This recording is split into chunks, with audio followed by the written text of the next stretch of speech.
السلام علیکم ورحمۃ اللہ وبرکاتہ۔ ایک سوال آیا ہے کہ سر موت کا وقت تو فکس ہے، تو پھر کالے جادو سے کوئی کیسے مر سکتا ہے یا جادو سے کوئی کیسے مر سکتا ہے؟ اسی طرح اس سے پہلے بھی ایک سوال آیا تھا جس کو میں نے ایڈریس کیا تھا کہ موت کا وقت فکس ہے تو خودکشی سے کوئی کیسے مر سکتا ہے، کوئی اپنی موت خود کیسے کر سکتا ہے؟ اور جادو کے معاملے میں ان کے ذہن میں یہ سوال آتا ہے، جب لوگ سوال کرتے ہیں کہ کوئی کسی کو کیسے مار سکتا ہے۔ اچھا، اسی طرح ایک سوال آپ کے ذہن میں پھر یہ بھی آنا چاہیے کہ بھائی اگر موت کا وقت معین ہے، مقرر ہے، تو لوگ پھر حادثاتی موت کیوں مر جاتے ہیں؟ کوئی ٹکر کیوں مار دیتا ہے؟ کوئی ڈکیت ڈکیتی کر کے قتل کی واردات کیسے کر دیتا ہے؟ یہ سوال اس لیے پیدا ہوتے ہیں کیونکہ ہم سمجھتے ہیں کہ موت کسی اور نے واقع کی، اللہ نے نہیں کی۔ ایسے کیسے ہو سکتا ہے؟ بھئی اللہ نے مقرر کرنی تھی نا موت، یہ تو دوسرے نے کر دی۔ ایسا نہیں ہے، موت کا وقت تو مقرر ہے۔ یہ تمام چیزیں جو آپ نے بتائی ہیں یہ وجوہات ہیں۔ سمجھ آئی بات آپ کو؟ کوئی وقت سے پہلے نہیں مرتا۔ یہ جو انگریزی میں آپ کہتے ہیں نا ان ٹائملی ڈیتھ، انسان کا اسلام میں اس کا کوئی تعلق نہیں ہے اس شے سے۔ ان ٹائملی کوئی نہیں مرتا، سب ٹائم پر ہی مرتے ہیں۔ اب ہمیں یہ لگتا ہے کہ یہ کم عمر میں چلے گئے، جیسے ایک بہن کا سوال آیا کہ میرا 7 دن کا بچہ کیوں فوت ہو گیا، تو اس کا جواب بھی اللہ نے دیا ہے، سورہ کہف میں دیا ہے نا، جو حضرت خضر نے ایک چھوٹے بچے کو مار دیا، تو اس میں اللہ کی ایک حکمت تھی۔ لیکن ضروری نہیں ہے کہ جو بچہ اس دنیا سے جائے وہ سیم حکمت ہو سب پر۔ یہ نہ خیال کر لیں کہ آپ کا بچہ معاذ اللہ استغفر اللہ العظیم کوئی مصیبت کھڑی کرتا ہے اس لیے اللہ نے پہلے لے لیا، نہیں، اس کی کوئی حکمت ہوگی۔ یہ بتانے کا مقصد ہے۔ یہ جو ایگزامپلز قرآن میں آتی ہے نا، یہ ایگزامپلز ہیں، ضروری نہیں ہے کہ ایسی ہی ہو، کوئی حکمت ہوگی جس کے تحت اللہ نے بعض بچوں کو بلا لیا۔ ہو سکتا ہے ان کا بلانا حکمتاً آپ کے حق میں بہتری ہو آخرت میں۔ یہ جو آپ اتنا غم دکھ جھیل رہے ہیں یہ آپ کے گناہوں کا کفارہ بن رہا ہے، اور قیامت میں جب آپ کے لیے وہ سفارش کرے گا بچہ، آپ کو جنت میں لے کے جانے کے لیے جو وہ سفارش کرے گا، شفاعت کرے گا، تو وہ اس کا حق ہونا کہ وہ واقعتاً ماں باپ اس لیول پر تو ہوں کہ شفاعت ہو اور جنت میں جا بھی سکیں۔ کہیں ایسا نہ ہو کہ کسی اور معاملے میں پکڑے جائیں۔ تو اللہ نے راستے بنا دیے، اس کا فضل ہے، اس کا کرم، اس کا رحم ہے، وہ جانتا ہے۔ تو یہ جو کالے جادو سے موت ہے، یہ موت جب ہوتی ہے تو اپنے وقت پر ہوتی ہے۔ اس لیے ضروری نہیں ہے نا کہ ہر ایک پہ کالا جادو ہو تو وہ مر جائے۔ جو مر جاتا ہے اس کی کالا جادو اس کی موت کی وجہ ہوتی ہے۔ اسی طرح جیسے گاڑی سے ٹکر تو بہت سارے لوگوں کی ہوتی ہے پر ہر کوئی تو نہیں مرتا۔ جو مر جاتے ہیں وہ موت کی وجہ تھی گاڑی سے ٹکر ہو جانا یا گھوڑے سے گر جانا۔ اس طرح اور بہت سارے معاملات ہوتے ہیں، حادثات ہوتے ہیں، چھت گر، ایسے بھی ہوتا ہے چھت گر گئی، 9 لوگ گھر کے مر گئے، 2 بچ گئے، سب ایک ہی گھر میں تھے، مرضی اللہ کی۔ وہی وجہ بعض کی موت کی وجہ بن گئی اور وہی وجہ میں بعض کو اللہ نے بچا لیا۔ تو اس لیے یہ وجوہات ہوتی ہیں۔ وہ کالا جادو کرنے والا جو ہے وہ اپنی آخرت میں بطور قاتل کے اٹھایا جائے گا کہ اس نے قتل کیا ہے، وہ اپنے لیے وبال اکٹھا کرتا ہے،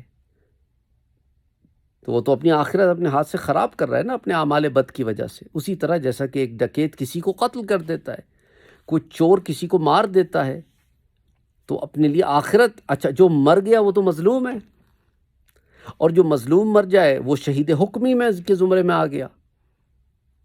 حادثاتی موت مر جائے وہ تو شہید حکمی ہو گیا نا، اس کا تو بیڑا پار ہو گیا ایک طریقے سے، الا یہ کہ حقوق العباد میں پکڑا جائے۔ لیکن جس نے یہ کام کیا ہے، غلط کام کیا، اس نے تو اپنی دنیا آخرت برباد کر لی۔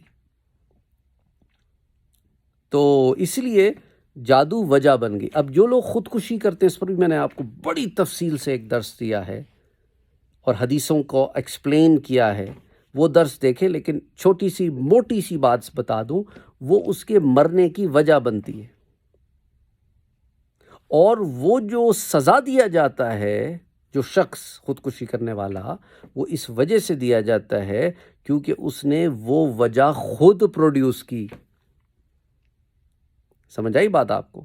ایک ہوتا ہے نا نیچرلی ختم ہو گیا، اور ایک ہوتا ہے کہ اپنے آپ کو خود ختم کیا. ختم تو دونوں کیسز میں ہو جاتا ہے، اور ہوتا اسی وقت پر ہے جس پہ ختم ہونا ہے. اس کی قسمت میں یہی ہوتا ہے. اچھا، قسمت میں یہ جو ہوتا ہے نا ختم ہونا، تو اللہ قسمت میں گناہ کرنا نہیں لکھتا ہمارے، وہ یہ لکھتا ہے اپنے علم سے کہ یہ آدمی گناہ کرے گا. یہ دو الگ الگ چیزیں ہیں. ایک ہوتا ہے نا آپ کے علم میں، ایک ہوتا ہے کہ میرا بچہ ابھی 2 قدم چل کے گلاس اٹھائے گا. یہ آپ کے علم سے آپ نے بتایا، اس کی ڈائریکشن جو جا رہی ہے وہ گلاس کی طرف جا رہی ہے، تو ڈیفینیٹلی گلاس اٹھائے گا. تو یہ آپ کو علم غیب آپ کے معاملے میں تو نہیں ہے، لیکن اللہ جو ہے وہ اپنے علم غیب سے اس شے کو جانتا ہے، کیونکہ اس نے ہم کو بنایا. الا یعلم من خلق، کیا وہی نہیں جانے گا جس نے تمہیں بنایا؟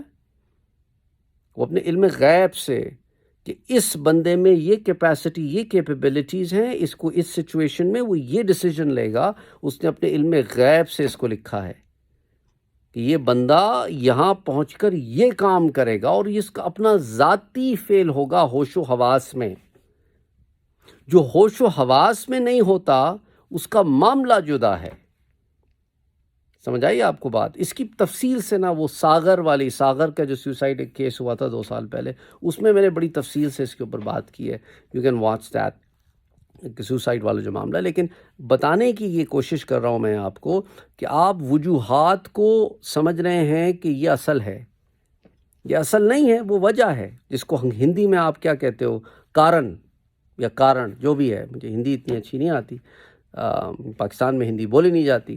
تو اینی وے، تو کارن یا کارن جو بھی ہے، وہ وجہ سمجھ لیں آپ. کیونکہ کافی لوگ انڈیا سے بھی دیکھتے ہیں، وہ کہتے ہیں کسی کو اردو سمجھ میں نہیں آتی، کسی کو بہرحال ہندی سمجھ میں نہیں آتی، کسی کو انگریزی سمجھ میں آتی ہے، کسی کو انگریزی سمجھ میں نہیں آتی. تو any way, the bottom line is کہ وجوہات ہیں یہ، اور وجوہات کو اصل نہ سمجھ لیں. کسی کے جانے کی کوئی بھی وجہ ہو سکتی ہے، لیکن جانے کا وقت طے ہے کہ اس نے اس وقت جانا ہے، اس میں رد و بدل نہیں ہوتا. تو جب جانے کا وقت ہے تو وہ بھی اس پر بھی ایک سوال آیا تھا کہ بھئی پھر آپ درازی عمر کی دعا کیوں دیتے ہیں؟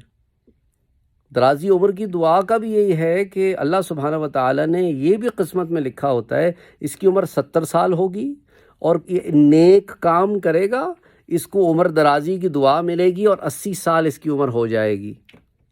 تو آگے فائنل کیا ہے؟ 80 لکھی ہوئی ہے، انیشلی 70 لکھی ہے.